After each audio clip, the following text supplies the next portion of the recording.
Geneva, Switzerland. We will do the proper introductions, but let me open by welcoming you all to this virtual roundtable discussion on human mobility in the post-COVID-19 recovery. We are aiming to look beyond the horizon of the current pandemic to try to understand what is happening with migration.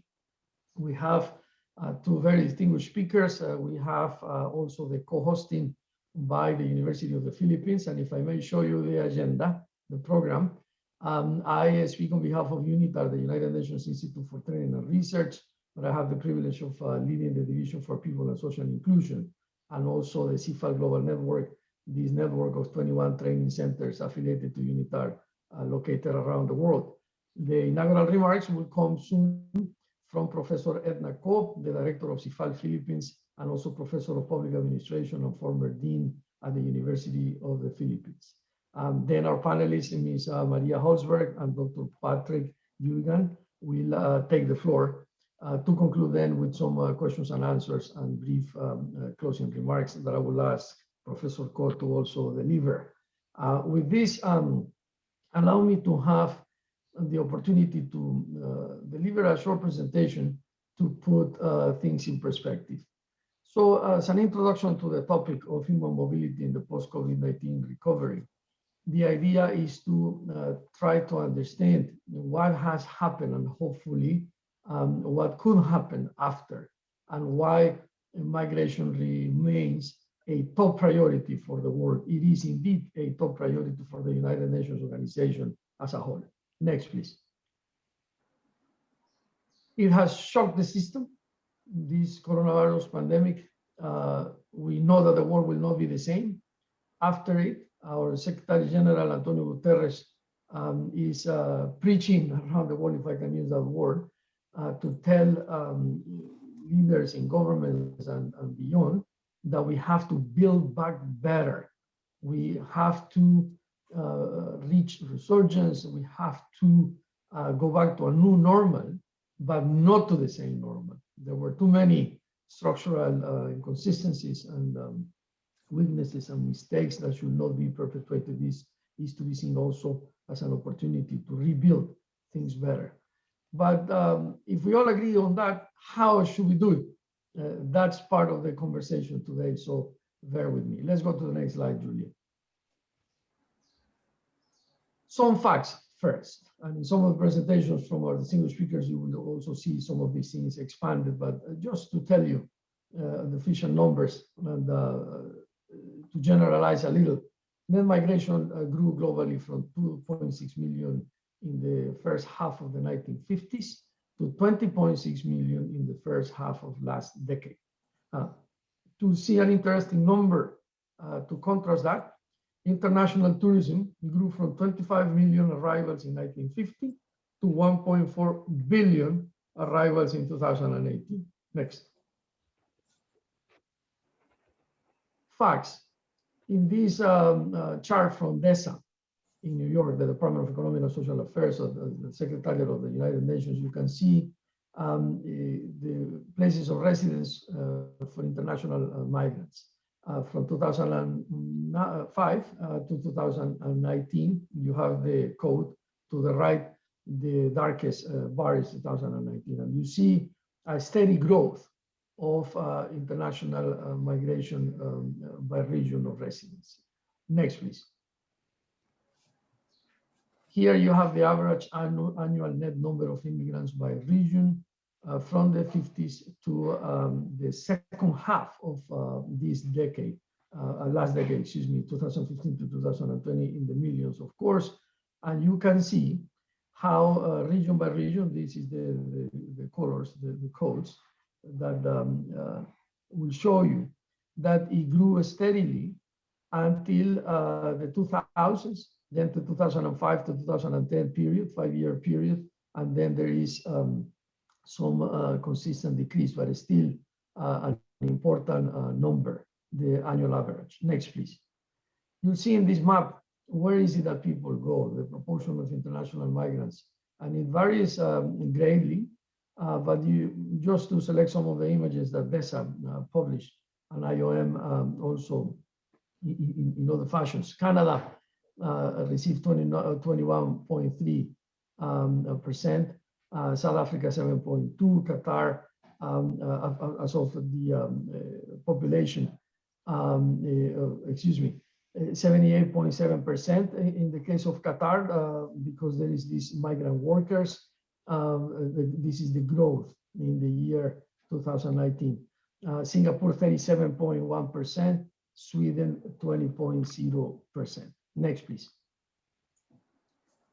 So some interesting facts during the pandemic, and perhaps after, is that net migration has dropped by 2 million in the first half of 2020. Officially, the pandemic is considered to have started with all the lockdowns and travel restrictions in March of 2020. Approximately 3 million migrants were stranded globally. There was an undetermined number of migrants that returned. The residency permits in OECD countries last year dropped by 46%. And just to use an example, in the cases of Australia, net migration was negative for the first time since 1945. Next, please. Now, we at UNITAR, the United Nations Institute for Training and Research, we do capacity building. We train mostly government officials, but also people from the private sector, from civil society. And we really strive and would like to maintain this linkage between migration and development, because migration is indeed a powerful driver of development. Approximately 3% of the world's population produce approximately 9% of the global GDP. Those numbers speak clearly. However, if migration is poorly managed, it can also have negative impacts on countries and migrants themselves. Vice versa, development-related factors like conflict, climate change, changes in labor markets, and so on, can impact the drivers and nature of migration. Next, please. We would like to invite you, dear participants, to put this analysis, this conversation, in the framework of the Agenda 2030 for Sustainable Development that most of you know perhaps, but I will briefly mention it, the ADDIS ABABA Action Agenda, and the Global Compact for Migration. Next. The Agenda 2030 for Sustainable Development was adopted in September 2015 by the UN General Assembly and consists of 17 Sustainable Development Goals. If you don't know them, I invite you to just Google that, SDGs, so Sustainable Development Goals, or Agenda 2030. The question behind is what sustainability really is. The agenda and the SDGs are proposed around 5 key areas of action: people, planet, prosperity, peace, and partnerships. It seeks to achieve impact by the year 2030 across 3 dimensions: economic, social, and environmental. It's an agenda that promotes universality, inclusiveness, and partnerships. Next, please. Migration and Agenda 2030. For the first time, migration was explicitly recognized in this global roadmap for development. It was recognized as a key development factor. And hopefully, this roadmap helps us to understand how migration and migrants can influence development and vice versa. So the overarching framework for this complex interaction is the premise is that migration is good when orderly migration happens in the countries that welcome migrants. Next, please. As I say, we promote this universality of the agenda with full respect for human rights and irrespective of the legal status of a person, especially migrants and refugees. Inclusiveness, to leave no one behind, is the proposal. Migrant, refugees, and internally displaced persons should be recognized among the most vulnerable groups. And it also proposes in the last objective, SDG 17, Sustainable Development Goal 17, a global partnership.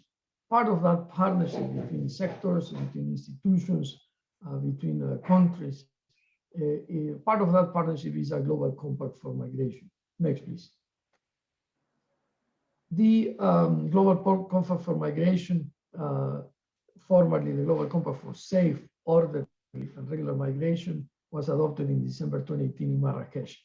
I had the privilege of being there when this was happening. In that room, you see our Secretary General there, the host country, two senior officials of the UN, and to the extreme right, the President of the General Assembly at the moment. It was the first ever global agreement on international migration in all its dimensions. It is firmly rooted in the 2030 Agenda. It promotes a key cooperative framework that builds on commitments agreed by member states and international cooperation of all relevant actors. Next, please. So in this invitation for you to learn more, let me just remember some key components of the Global Compact for Migration.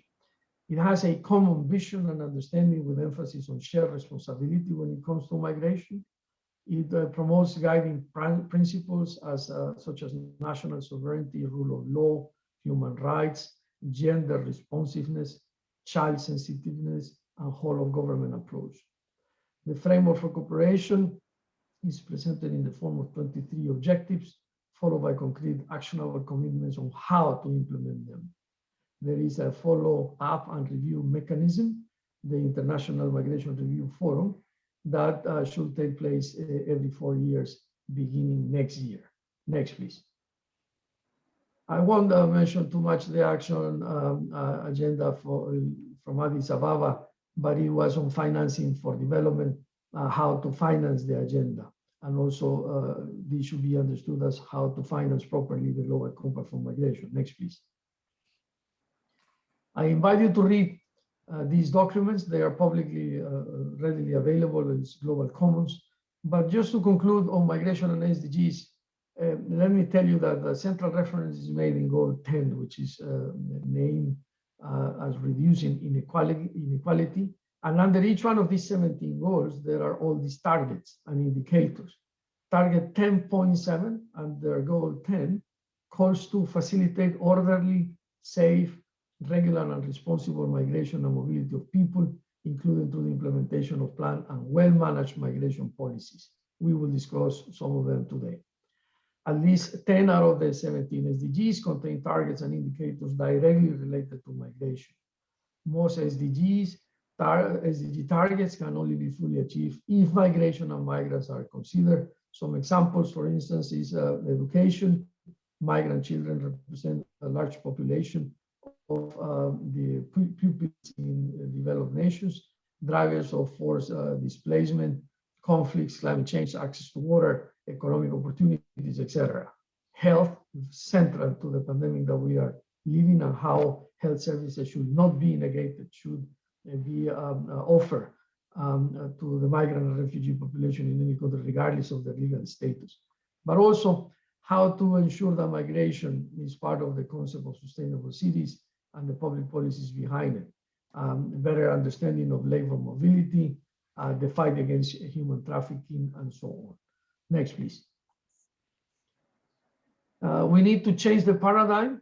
We need to go from perception of migration being a problem to the understanding that migration is an opportunity.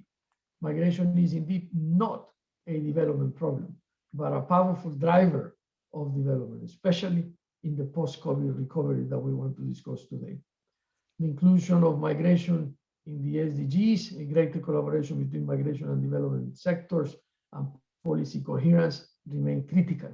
Migration management reaches far beyond implementing migration policies. It is integrating migration across all sectors. And we must create conditions where migration is a choice and not a necessity. Next, please. And I think we finish with these positive examples. For instance, among the countries most hit by COVID-19, many depend on foreign-born health workers. This was something that the pandemic actually brought to the surface. In the UK, to use a specific example, 33% of doctors, and in the US, 30% of doctors are foreign-born. Many countries are almost entirely dependent on migrant workers in industries such as construction and hospitality and retail as well. Another example is that the driving force of innovation and entrepreneurship with higher entrepreneurial activity compared to native population comes from the migration population. In the US, to give you some numbers, 13% of the population is foreign-born, but 30% of all entrepreneurs are foreign-born.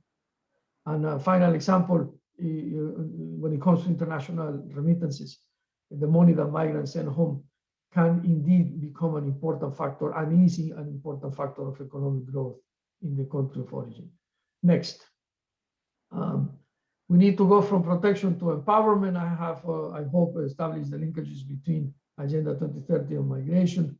But let's remember that we must ensure that vulnerable groups need special attention and protection of their human rights, and we all need to contribute to that. What makes the difference indeed is the empowerment through access to information, public services, training, regularization, and so on. Next, and I think we have concluded, Julia, with these questions that we postulate in this conversation today. Number one, is it true that the age of migration is over? Number two, what are the underlying trends of change to last even after the pandemic is over? Number three, what is the role of migration and human mobility in the post-COVID-19 recovery? And number four, perhaps, what are the lessons to take for human mobility in case of future pandemics? With that, I thank you for allowing me to give you this introduction. Let me go back to the program and invite Dr. Egna Ko, the Director of CIFAL Philippines, Professor of Public Administration and former Dean at the University of the Philippines in the Philippines, to give us some inaugural remarks. Dr. Ko, the floor is yours. Thank you very much. Thank you very much, Alex. Thank you very much to UNITAR. UNITAR is a family for CIFAL Philippines. Thank you very much for putting this thing together alongside CIFAL Philippines. This gives us another occasion, particularly an added value for our global students who are undergoing the professional course on global migration at the moment, and of course for other participants in this webinar who join us in this particular conversation on human mobility in the post-COVID-19 recovery. Migration in the post-COVID-19 recovery, this session gives us first an analysis and later on the trajectories of post-COVID-19 realities. The analysis will focus on the impact of COVID-19 on migration as one area of concern of the United Nations and of the Global Compact for Migration, and later on the prospects and trajectories as will be offered by two of our experts today. Let me begin by saying that first of all, migration is as old as human civilization. It is as old as human civilization, and it brings us back to the prehistoric mobility of human beings in search for food, like hunters and gatherers, in search of and in need of sanctuary against the harsh natural elements and the threats of nature, and as a refuge for safety and protection. In the modern days, migration still faces a whole range of issues and complexities. Migration is such then and now. The characteristics of migration characterizes the obstacles, the struggles, the opportunities, and the chances for human mobility and for migrating population. Then and now, migration has been there, except that in the current times, the challenges are more complex for migration. It is more complex because we have quite a lot of conventions, state structures, rules that govern the processes of migration. There are diverse voices to listen to, from the recruitment agency processes to the migrant families, the migrant communities, and the migrant workers themselves, to the host countries or to the receiving countries, and so on and so forth. In the 21st century, and particularly at the beginning of last year, 2020, we were faced by a distinct challenge on migration. the wicked onslaught of virus, the COVID-19 pandemic, has really fallen upon us, and it has brought us to great awe and astonishment. The question now, as brought forward earlier by Alex, is, will this be the end of migration? Will the COVID-19 pandemic end migration? And as we search for answers and as we search for explorations on the prospects of migration in the 21st century, we wish to say that the human mobility under the pandemic challenges also create opportunities for creativity, for innovation, for the staunchness of the human spirit, both contributing enormously also from the chances and opportunities and the magnificent contributions of science, particularly of health sciences and the medical sciences, the contribution of technology under a new era where we probably are prodded to do things differently, quite creatively and innovatively. And lastly, but not to be diminished, is the human spirit, which the United Nations constantly remind us about, the human spirit of compassion, of collaboration, solidarity, and partnership. Let me go into some of this information and data provided by our international organizations. And if you look at the screen before you, from the WHO survey, a study which was done in 2020 on the COVID-19 pandemic, we will look at what occupies most of fear and the realities of migrants under the pandemic. Number one here would be the lack of financial means, the fear of deportation, the lack of availability of health care, the no entitlement of health care, especially among the irregular migrants and the invisible migrants, so to speak, do not know where to find a health worker or a doctor, and so on.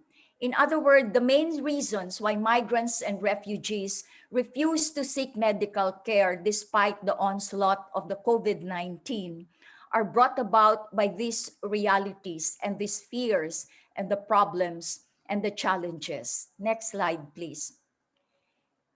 Having said that, the question before us is, in search of the exploration and the discussion, what might meta-governance of migration be able to contribute at the local level, at the national level, and at the global level?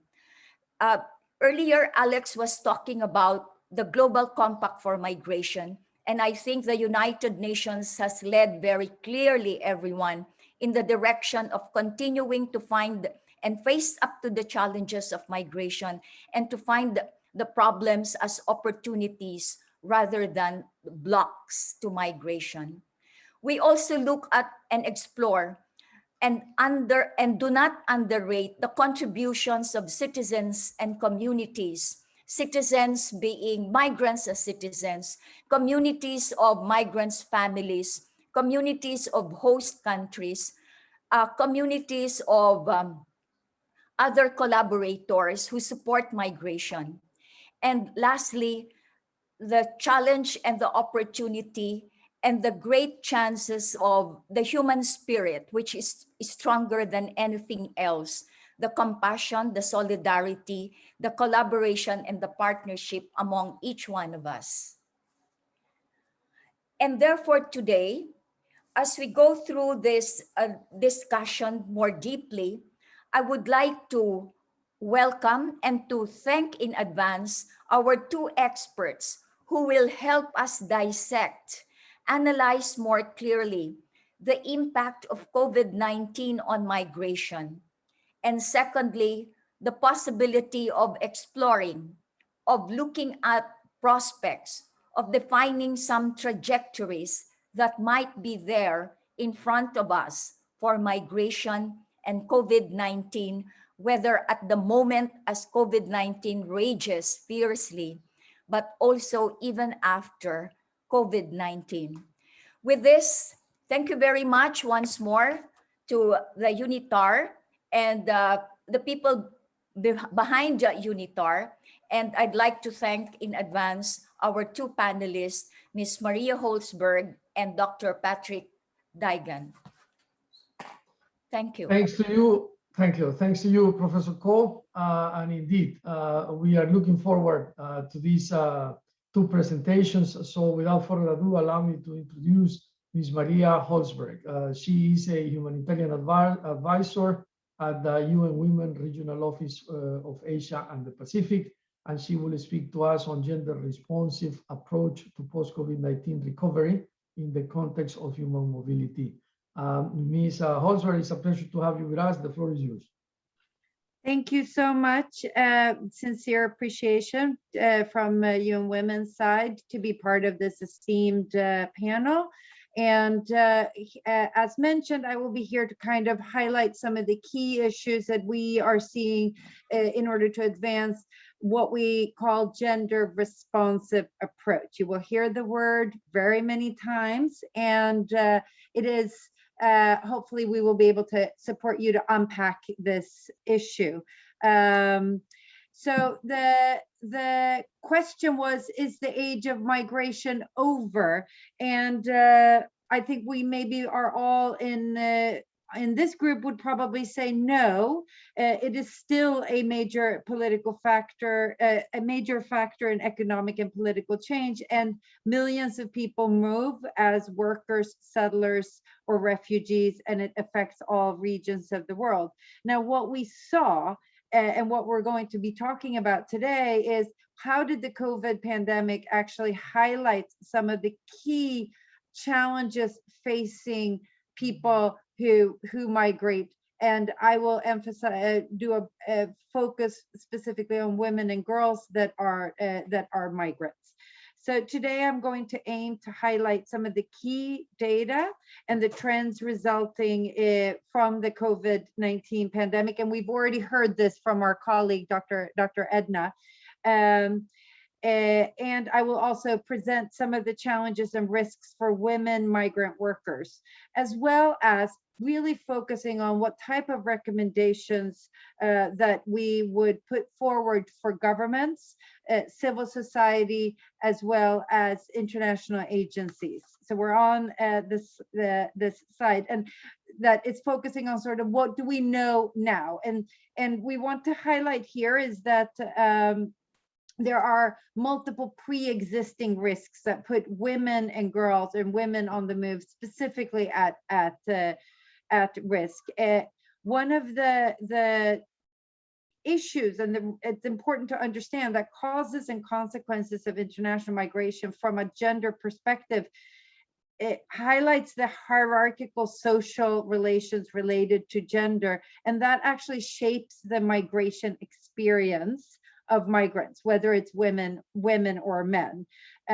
So many women move voluntarily, but it's also recognized that there are women and girls who are also forced to leave their countries in order to escape either entrenched gender inequalities or to flee conflict, persecution, or climate-induced disasters.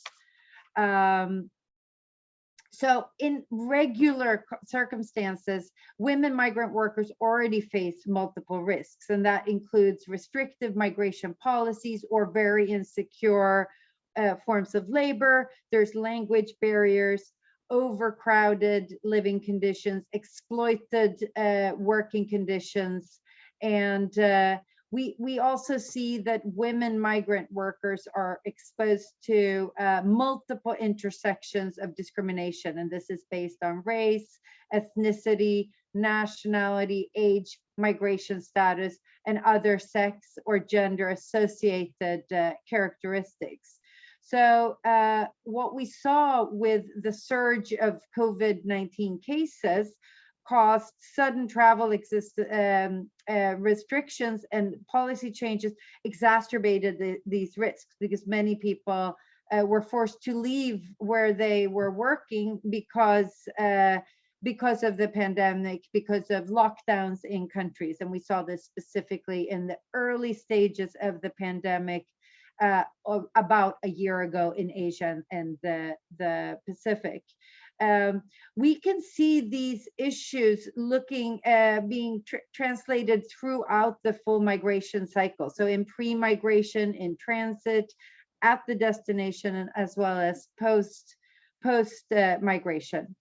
I can move to the next slide, please.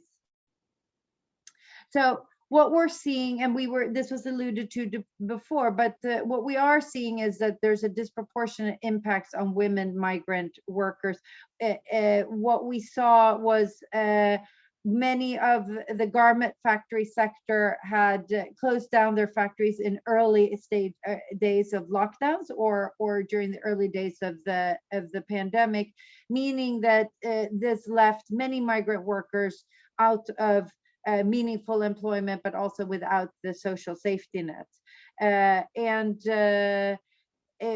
What we saw is that COVID-19 made women one of the most vulnerable impacted groups, because they were discriminated as both as women as well as migrants. We are also noting that women are sending more than 300 billion US dollars in remittances home per year. However, it's half, so that would be half of the global remittances. However, they pay up to 20% more in transfer fees than men. The loss of wages caused by COVID really had substantial implications, not only for the women's economic security, but for the wider community that they support. Also in their home countries. So both in countries of origin as well as countries of destinations. And we don't need to emphasize more that remittances are key for survival of households and communities in Asia Pacific region, with 7 of the world's top 10 remittance receiving countries in the region of Asia and the Pacific. Due to the pandemic, 8.5 million migrant domestic workers were on insecure contracts, were facing economic loss and much greater risks of abuse and exploitations, especially those who couldn't return home. So this, maybe we won't stay too long on the data, because we've seen a lot of data already today, but we can go back to, sorry, you were moving a little fast. Sorry, just to say that within the first week of the pandemic, UN Women, together with partners, rolled out rapid assessment surveys where we actually did look at how the pandemic had impacted women and men in different contexts. So what we were seeing is that the increasing unemployment, home confinement, and health safety concerns were actually seen as promoting new migration flows, because many were migrating domestically to return to their home provinces upon job losses, and others returned to their country of origin with the restrictions that entailed. We can move to the next slide now. So this is some of the issues that we have observed in this 1.5 years thus far of the COVID-19 pandemic. We're seeing that there's obviously a limited freedom of movement, and the travel bans and restrictions have impacted women who may need to return to their country of origin. We've also noticed that those who are unable to return due to travel restrictions have lost their livelihood, which puts a great economic burden. We've also noted that the restrictions on mobility has reduced migrants workers' access to essential support services, and has increased the exposure to violence. and I will come back to that in a bit. And you can go back, sorry. Thank you. The other thing is that we've seen is that women migrant workers have lost their jobs in large numbers because of the closure of businesses as well as the restricted mobility. So contracts have been terminated and demand has been dropped due to the employer fears. We've also seen that there's no social protection, gender responsive social protection mechanisms such as maternity protection, sexual reproductive healthcare or other benefits. And we're seeing this particularly among those that are working in the informal employment sector, especially domestic service and the care sector. And these are at particular risk because they are also exposed to health challenges.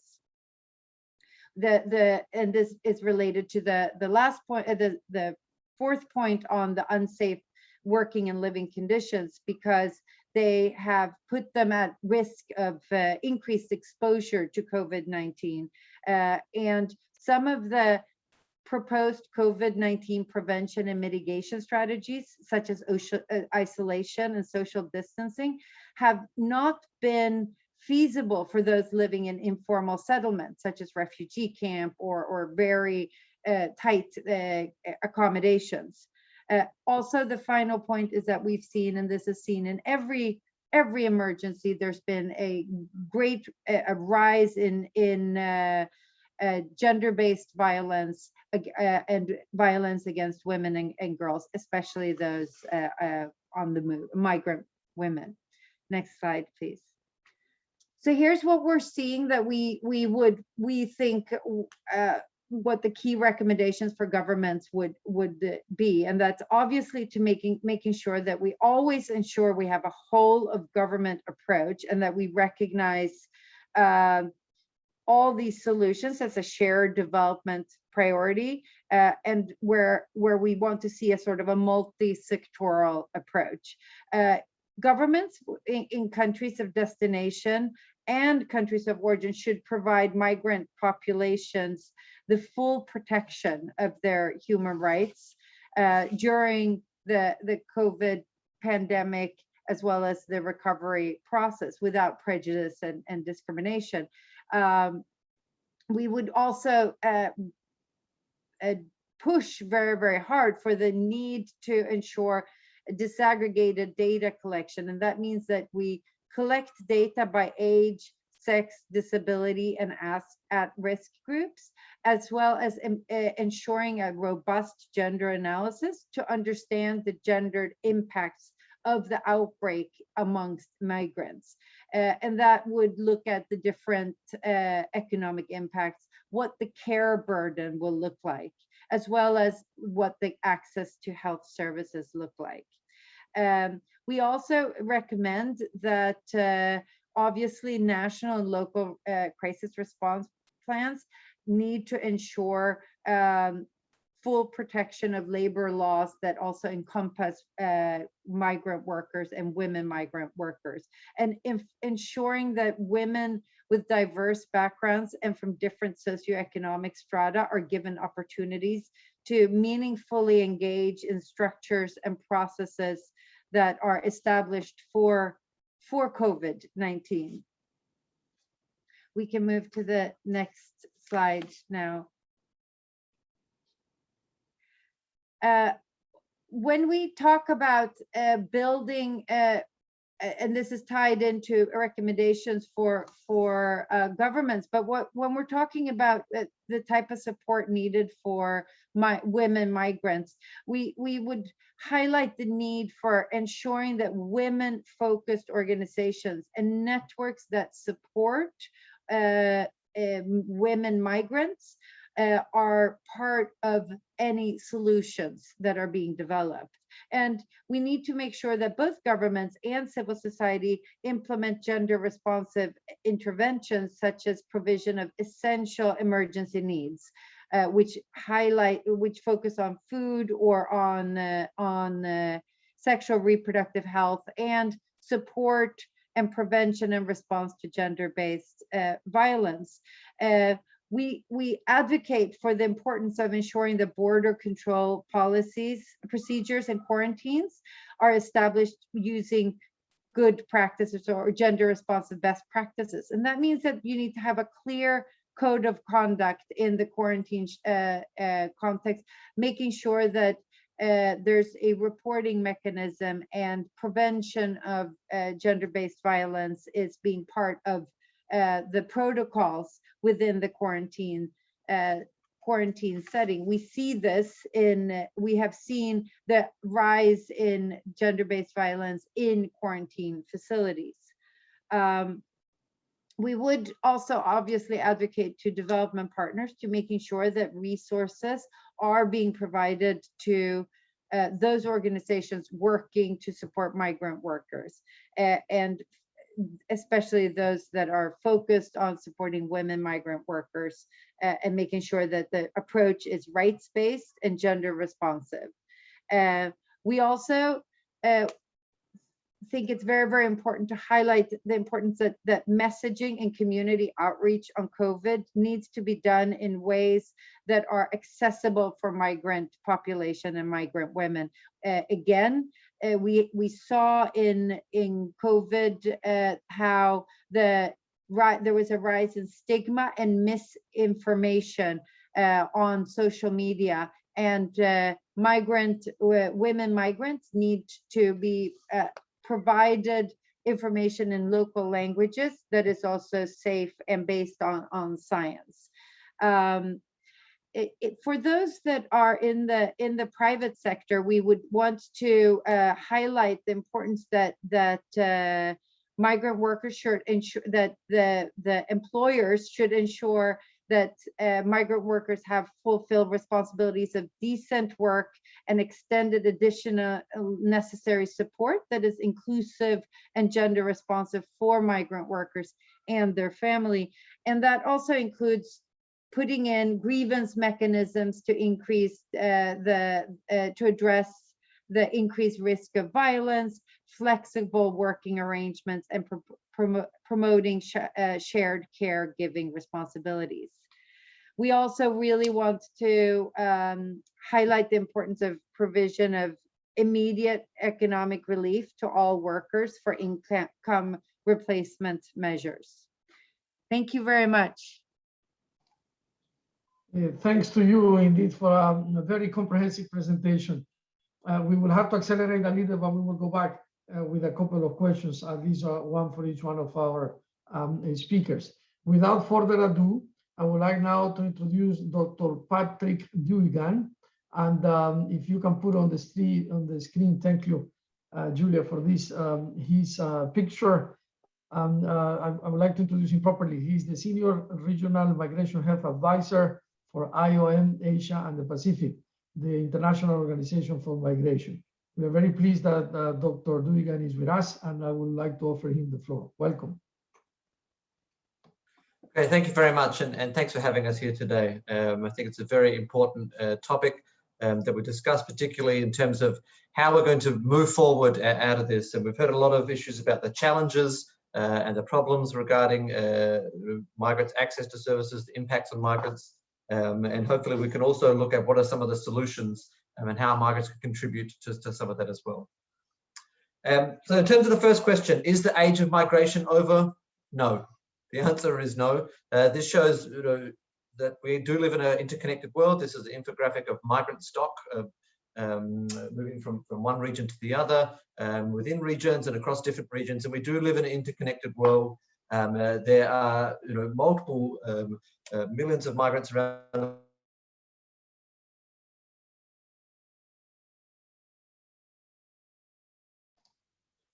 It seems that we are having some connectivity problems. Can you hear us, Patrick?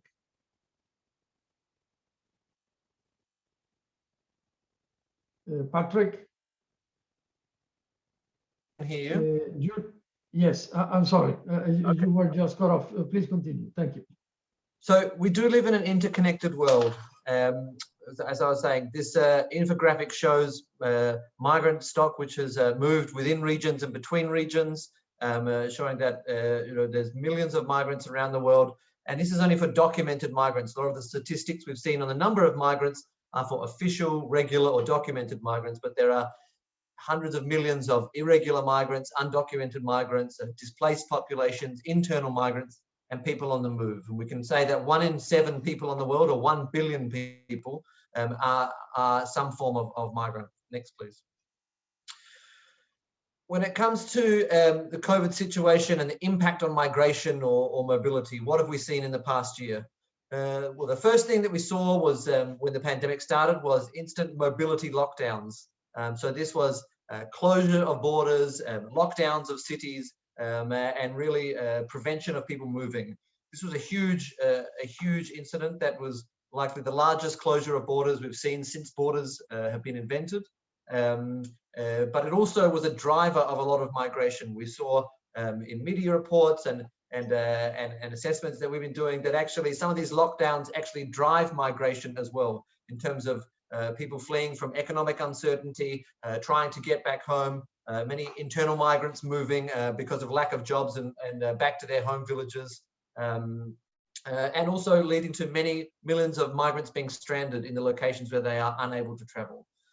Then we saw in the latter part of 2020 a phased reopening of countries starting to either reopen borders or allow internal travel to start happening, which perhaps in some cases was premature and movement started happening too much.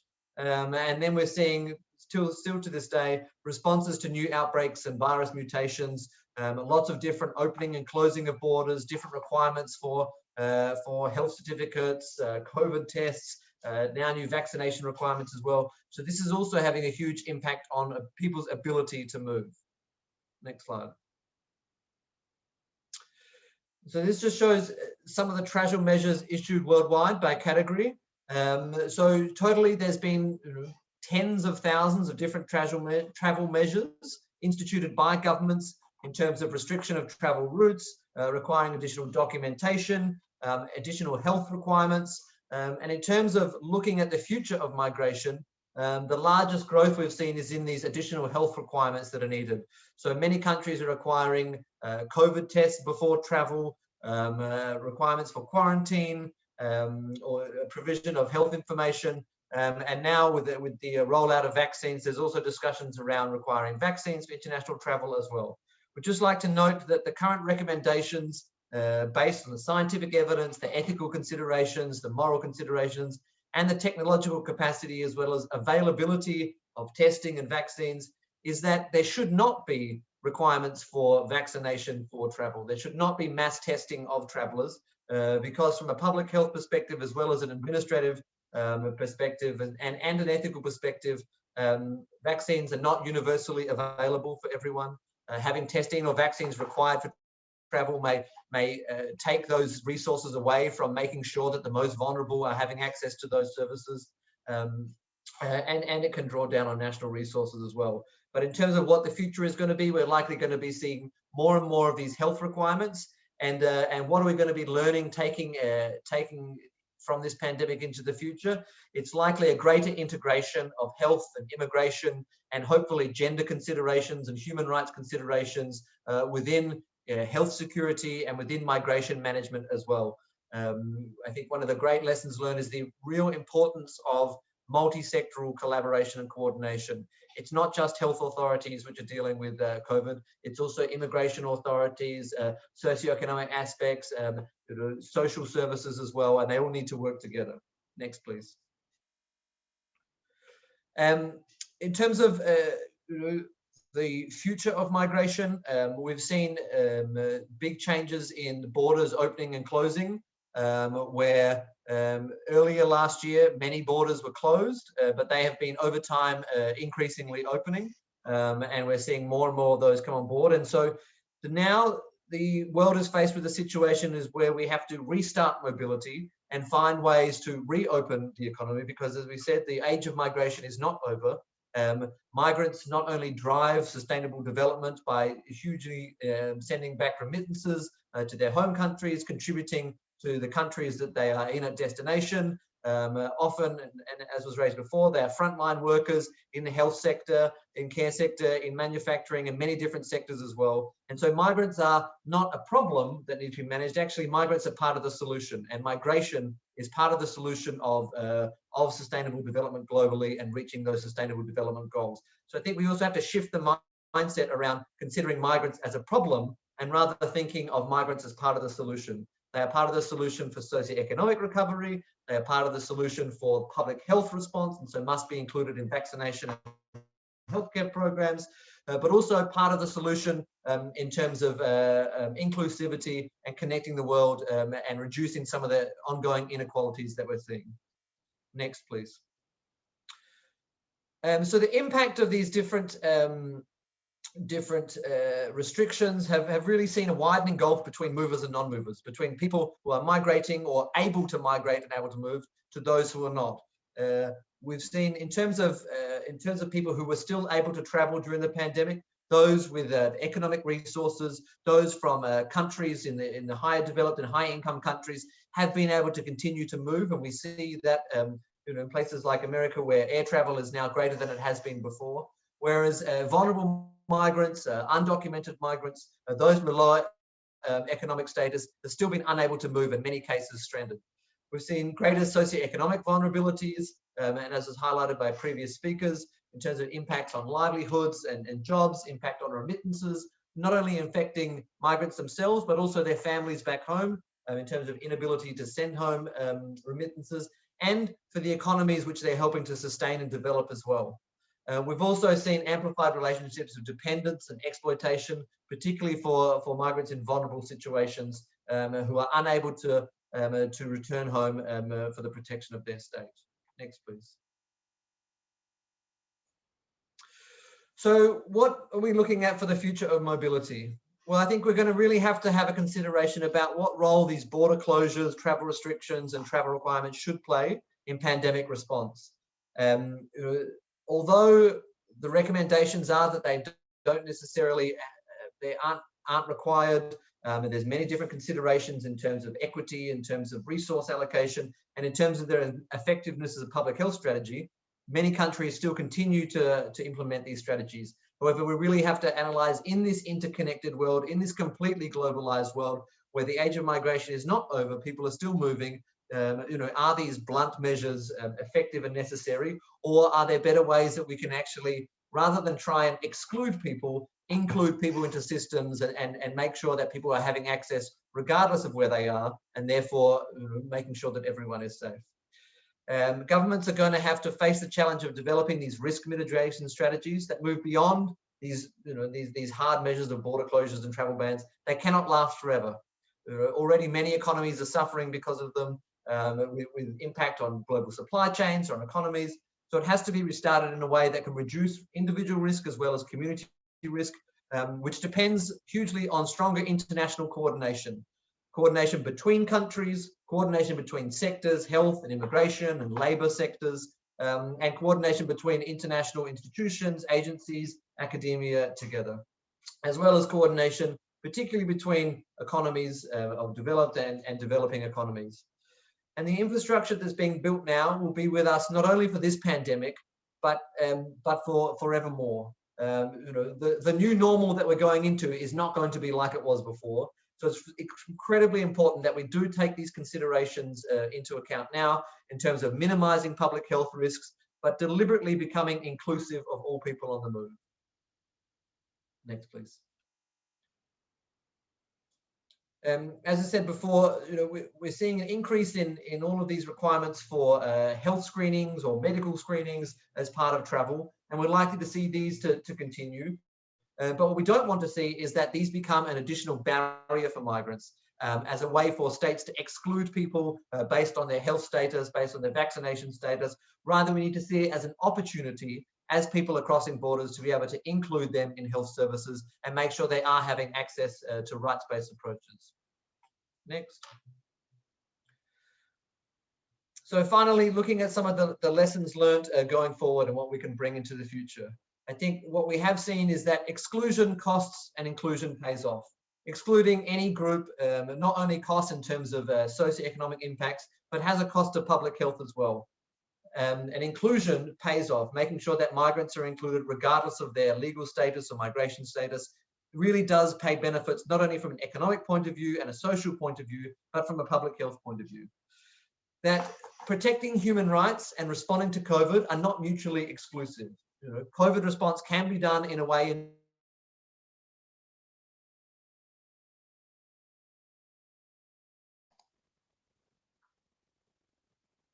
I think we have should be framed within the human rights framework. That no one is safe until everyone is safe. So this means that you know, migrants must be included within vaccination programs, that they must be included within health systems, because not doing so puts all of our efforts at risk. And finally, that people on the move are part of the solution. Migrants are playing a hugely important role of essential services, and migrants are not a problem to manage, but they are a part of the solution if we're to recover from globally. Thank you very much. Thanks to you, Dr. Dugan, and it was just a very short interruption, technologies like that. But let me propose the following. I thank you both for very comprehensive presentations indeed. And normally we will have the Q&A, but we have promised that we will deliver this webinar within an hour. So in reality, we have only 2 or 3 minutes. So let me just go straight to the point, and then we will finish. 2 questions. We have received several comments and questions, all of them very good. I happen to believe that you both have covered most of what the questions were. But there are 2 that are very important, I believe. So let me ask you first, Dr. Holzberg, and then you, Dr. Dugan, for a 1-minute response, if you can. The first one is about this idea of creating, Ms. Holzberg, this global convention, global treaty to deal with pandemics. So from the point of view of vulnerable populations, and particularly women and children, if I may say, can you give us some comments on how you see the need for the world to actually move forward and create this global convention to know how to deal with pandemics? Floor is yours. In less than a minute, that's a nightmare question. Very, very quickly on this side is that, I mean, simply making sure that women who are migrants or children migrants are also part of shaping the discourse around when these type of conventions are being established. And that means bringing in groups that represent women migrants into these conversations. That is how we can ensure applicability and its use for those on the ground who need who need a convention. I think that was a quick response. that was very efficient indeed, and I thank you very much. You are very well placed to understand this need strategically and holistically. Now, to you, Patrick, if I may, and I apologize in advance again for making this very punctual and hopefully short. There is an interesting question that says, what is the reasonable foreseeable time frame when the world will have an established level of confidence to restore normalcy in the migrant flows, but also with economies, with their economies? What's your opinion from the point of view of the International Organization of Migration? You are also at the center of the hurricane, at the eye of the hurricane, seeing all these things. And it's very difficult to, of course, to give an exact date, but give us your opinion on when do you think this would be perhaps a thing of the past and we will move to this new normal? Thank you. Yeah, that is a very difficult question and impossible to answer accurately. But I think if we're looking at when will the world go back to travel and migration as it was before, ideally, never. We don't want to go back to how things were before. We want to, make sure that things are actually better before. That migration is done in a way that respects human rights, that is more inclusive, that recognizes the impact and the importance that migrants have, and therefore that states create systems to actually reduce barriers and make societies more inclusive for migrants. So in terms of when are we going to go back to what it was before, hopefully never. But when will global mobility restart again?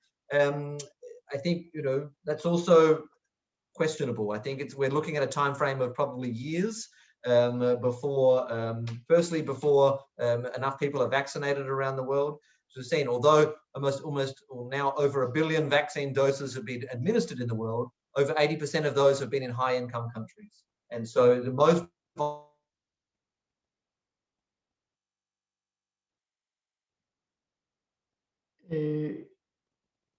Thank you, Patrick. Yes, I think you gave us the bulk of the answer, and very much on point indeed. We just lost you for a while. So sorry that I am the traffic, the time police here, and trying to do time management. We have 1 hour and 3 minutes into the webinar, but it was very good to do this last round of questions. For a short, thank you, Patrick, again, I was saying, for that very good answer, and you just got cut off just a little. So to give us some short final remarks, and then I will wrap up and conclude. Professor Ko, you have the floor. Well, actually, if we listen to both our experts, the two experts, one takeaway point one could get is that the challenges on migration continue to be pursued, and we have to confront this and to remain staunch in seeking for forward-looking solutions. And I would still think that this will be guided by, for example, global conventions and agreements such as the Global Compact for Migration. I think the GCM actually embodies the totality of finding procedures and ways forward that could be compassionate, that could be considerate, that could be gender sensitive, and so on. I think the way forward is to still track what is humane and human, and what is inclusive of migrants being a population that contributes to economy, as Dr. Patrick said, but who deserve to be given attention because they are contributors and they are part of this global population. But secondly, I think in future webinars, we could pursue the point that, given also the point raised by Dr. Patrick, we cannot go back to the past, right? And therefore, the contribution of science, the contribution of technology are two important contributions that can pitch into how we will do our work on migration, simplifying procedures, simplifying dealing with a lot of paperwork by dealing and making use of the new technology, although we should warn ourselves on the possible attacks, because the new crime these days is the cyber insecurity. I think that's a bit forward-looking, but it should be started yesterday. It should have been started yesterday. And we should continue to enhance what technology could offer us. I think the biggest and the most effective bridge between and among nations and countries is technology, as it is. And we discovered this during the pandemic. And we should be more advancing technology to be able to benefit humanity, to make it more compassionate and not to be slaves of the technology. Again, science, the medical science, never before had we put back science in the center of our concern under the pandemic condition. And this is where we should listen to human safety, the health, but also the contributions of the sector which has long been ignored, probably diminished, and that's the scientists, those who could shed light on alternatives to the cures to COVID, whether in the natural or in the very advanced way of healing and curing. So I think all of this, Alex, and we can go on and have even a longer webinar at another point on putting science and technology at the center. But I think science and technology do not exclude migration. Of course. In fact, it's essential to put migration in advance. Thank you. Very good. Thanks to you, Professor Ko. We are about to conclude. I would like to invite you, dear participants, to see these deliberations on YouTube, Facebook Live. They are recorded, and they are part of a webinar series that UNITAR has started last May, exactly 1 year ago. I think it has been a fascinating conversation, two very, very profound and high quality presentations and interventions. I would like to again thank Ms. Maria Holzberg, Humanitarian Advisor at UN Women Regional Office for Asia and the Pacific, and Dr. Patrick Dugan, Senior Regional Migration Health Advisor for IOM Asia and the Pacific. We look forward to repeating this conversation when time permits within this year, we hope. And on behalf of UNITAR, the United Nations Institute for Training and Research, and CIFAL Philippines out of Manila, I thank you all. Thank you for the time you have given us. Thank you for all the participants from very many countries, by the way. And with this, we declare this webinar concluded. Have a good day. Thank you so much. Bye-bye. Thank you, everybody. Bye. Did we Thank have you. a